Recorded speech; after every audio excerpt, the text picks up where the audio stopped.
Bismillahirrahmanirrahim. Allah. Assalamualaikum Ulana. Walaikum assalam warahmatullahi wabarakatuh. ஏன் பொண்ணு பார்க்க வந்த மாதிரி கண்ணாடியை போட்டு வந்திருக்கீங்க? கண்ணாடியை கலட்டும்.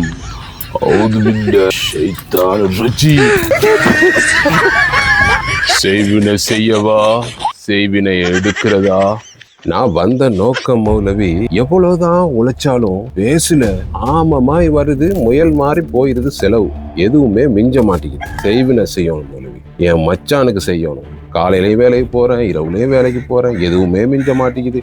ஆனா என் மச்சான் வெளிநாட்டுக்கு போனான், வீடு எடுத்துட்டான், வேன் எடுத்துட்டான், போற இடமெல்லாம் காணி வாங்குறான். இதெல்லாம் பார்த்துட்டு மனசு தாங்க மாட்டேங்குது. என்ன யாருமே மதிக்கவே மாட்டேங்கிறான். போற இடமெல்லாம் அவனுக்கு மதிப்பு, பேரு, புகழ் அவனுக்கு செய்யும். கண்ணை நல்லா மூடிக்கொள்ளுங்க, காதை நல்லா பொத்துக்கொள்ளுங்க. ChatGPT இவரை பத்தின சில டீட்டெயில்ஸை சொல்லுங்க. உங்க அப்பா பேரு முகமது பிச்சை, உங்க பேரு சுல்தான் நாசர், சரிதானே? உண்மையிலேயே நீங்க ஒரு டேலண்டான மூளை தான். உங்களுக்கு எதுவுமே நடக்க மாட்டேங்குது, அவருக்கு செய்வினை செய்ய வந்திருக்கிறீங்க, நல்லது. ஆனா நீங்க செஞ்சு ஒரு வாரத்துல அவருக்கு எல்லாமே இல்லாம போயிரும்.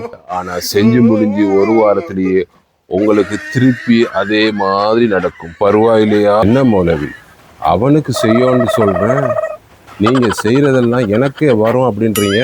நீங்க இருந்ததை விட இன்னும் கேவலமா போயிடுவீங்க. இவ்வளோ பெரிய விஷயத்த நீங்க எனக்கு சொன்னது ரொம்ப சந்தோஷம் மௌலவி.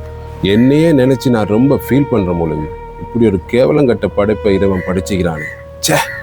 அதைத்தானே குர்ஆன்ல அல்லாஹ் சொல்றான், கேவலத்திலேயும் கேவலமானவன் மனிதன். இதை விட உங்களுக்கு விளக்கம் வேணுமா சகோதரரே? அடுத்தவன் வளர்ச்சியை பார்த்து பொறாமப்படுறது கூடாத பழக்கம். நாம எப்பவுமே நம்மளை பார்க்கணும், மற்றவனை பார்க்க கூடாது. நல்லா உழைச்சி நாம வளர பார்க்கணும். மற்றவன வளர்ச்சியை பார்க்க போனா நமக்கு நம்ம நப்சு நம்மளை நல்லா இருக்க விடாது. இதுக்கப்புறம் உங்களுக்கு அட்வைஸ் பண்ணா உங்களுக்கு பிடிக்காதுன்னு எனக்கு தெரியும். இதுக்கப்புறம் உங்க இஷ்டம். ஏதோ ஒரு கெடுதி செய்ய வந்து ஒரு நலவு கிடைச்சிது. ஜஸாக்குமுல்லாஹ் ஹைரா மௌலவி.